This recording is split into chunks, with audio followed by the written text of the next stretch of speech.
The storm's coming.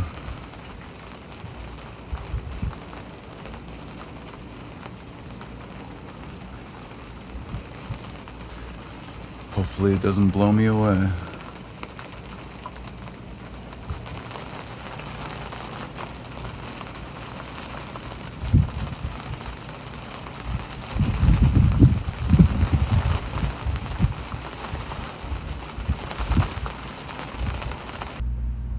Right now the Hurricane Isaias is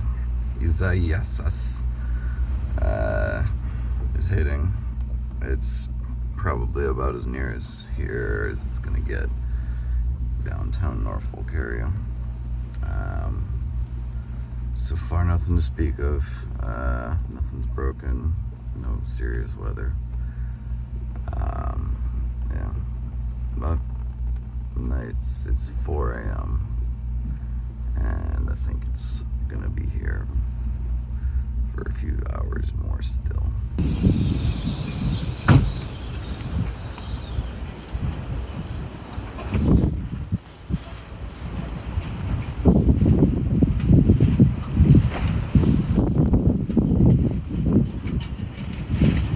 All right, tomorrow I'm going out on the big trip down to Charleston, but before that I'm going to try to trim this mop on my head, and I've been cutting my own hair for years, probably like 12 plus years, because it's easier and it's cheaper, but I always had some giant mirrors to use to be able to help me with it, and now I have that guy, that mirror, and my own little hand mirror, which honestly in this close quarters might make it so I can get this done a little better, but I guess we'll have to wait and see how this turns out.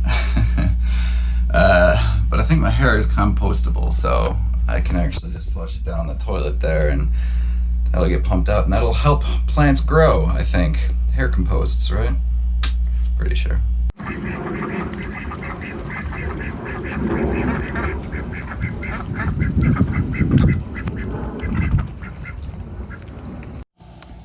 I don't know when this is gonna end. Really.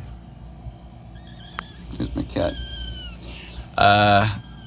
So I'm doing the final steps and getting the boat ready, and just filled up the water. I actually took down the 10-foot PVC pole for my Wi-Fi because there's a decent chance that I'll go under various bridges, and my boat's normally about 11 or 12 feet tall.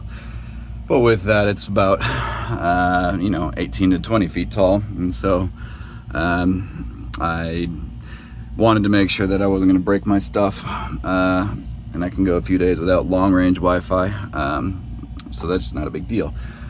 So I put that down and I filled up on water. I took off the extra lines that I was using to protect during the hurricane, and otherwise bought all the supplies that I need for the road.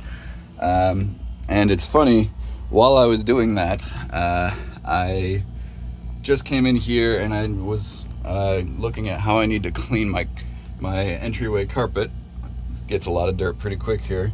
And while doing that, I discovered another secret compartment with, looks like, cable hookups that'll run to the TVs and some more of the connections for all the various wiring on the boat. So maybe I'll have to figure out the specifics of those wires at some point, but I'm just excited because I can use it for storage as well. I don't even know what to put in here. Sports balls and life jackets and shoes. I can put shoes because it's the entryway, right? I already have a shoe cupboard. Anyway, if you guys have any ideas of what I should put in here, let me know.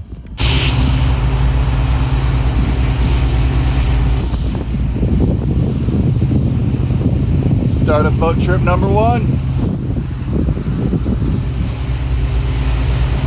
We got the sunrise in there. We're about to open it up. We're heading to Charleston.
at the lock.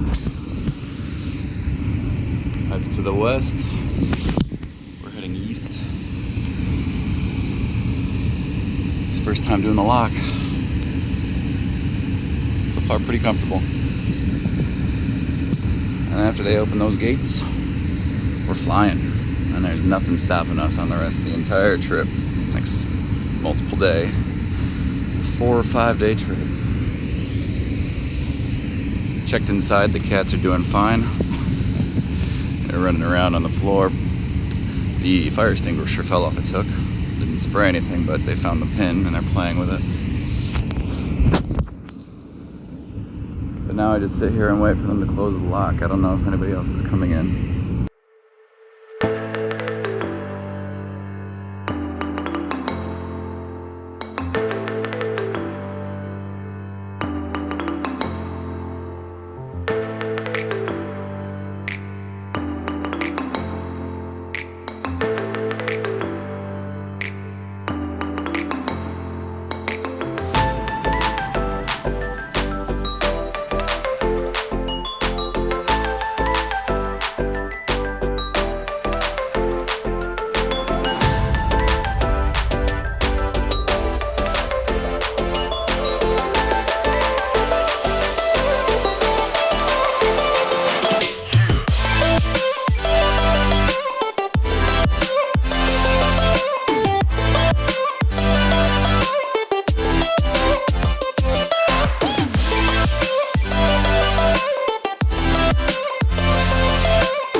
So we're facing a little bit of an issue over here.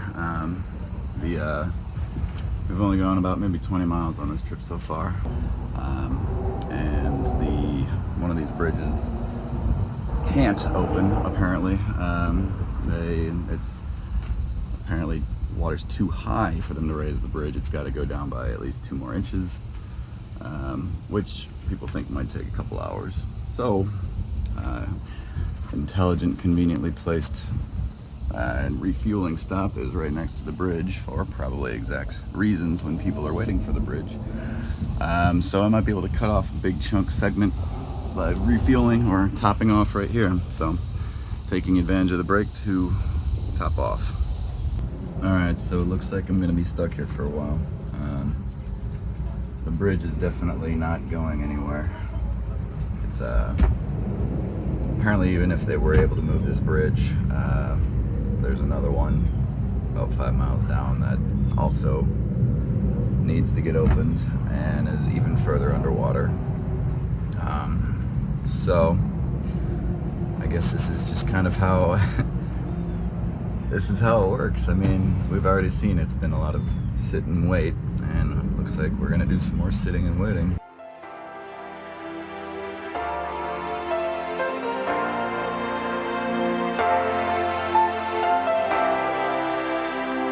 Take a chance, live your life for just one night, no looking back,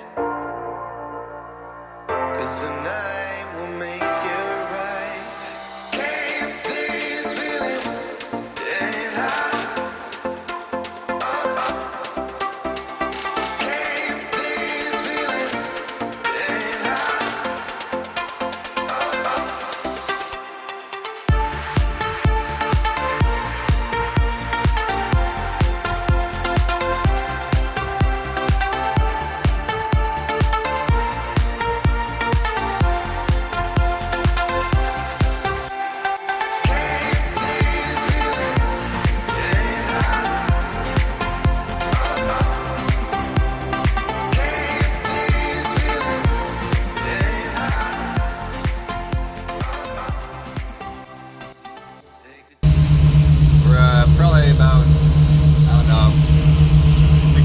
30 miles through this trip so far, and there's this little stretch of river here that's this tiny little town.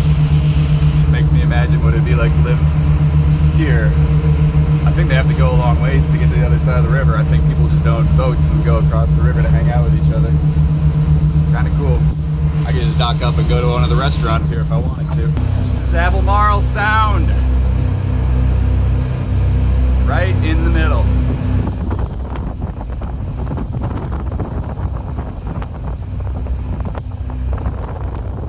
Looks like we might have storms coming. Hopefully they're light.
Okay, we've got a million problems now. So, this is the end of day one of the 5-day trip that might just end up being one day. Let's go into it. Yesterday morning was the hurricane, and that pretty much put water up all over the place, and it ruined or made conditions pretty miserable on the land, but as well as in the water. I'm taking the intracoastal waterway to get down to Charleston. And my cat is drinking bilge water. I took the intercoastal waterway to get down to Charleston, and it's flooded more or less, which I didn't think would be an issue for anybody on the water necessarily, besides having residue, having, debris and branches and trees and whatever in the water. And so that got sorted out. Well, so I woke up bright and early at 6 o'clock, and I was gonna go and see it gets as far as possible today. And I ended up getting a decent distance, but it was not easy. The first little trek I got to,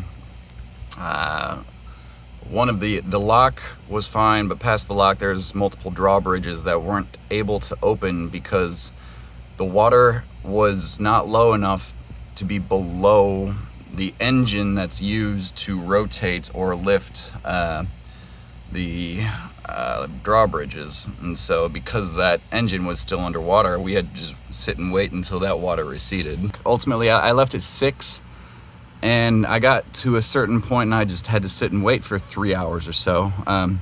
So essentially I could have left at 9 and probably just gotten just as far.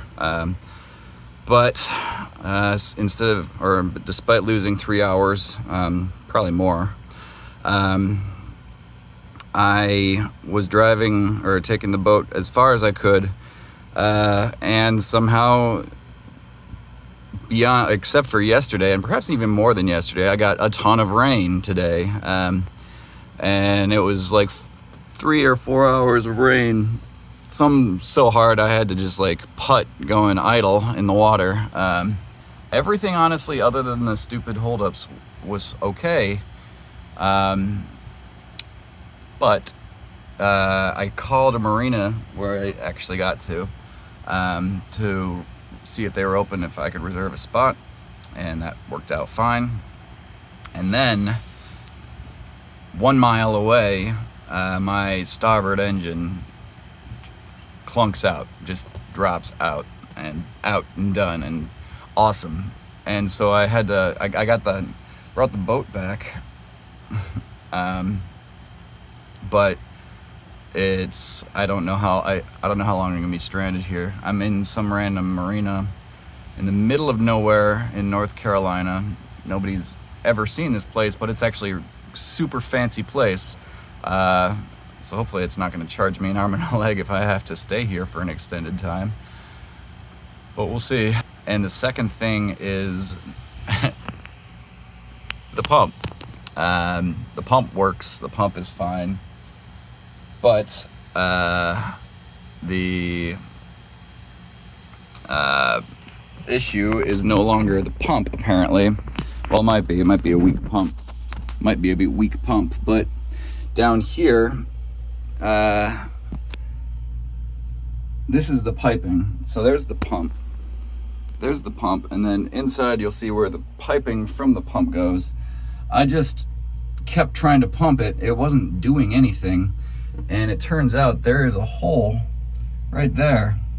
And so whenever the pump is trying to do anything, it's just pumping the water in here, which then goes into this little trough, which is clearly extremely dirty, something else that needs cleaning, and then it just flows back into the pit, into the bilge.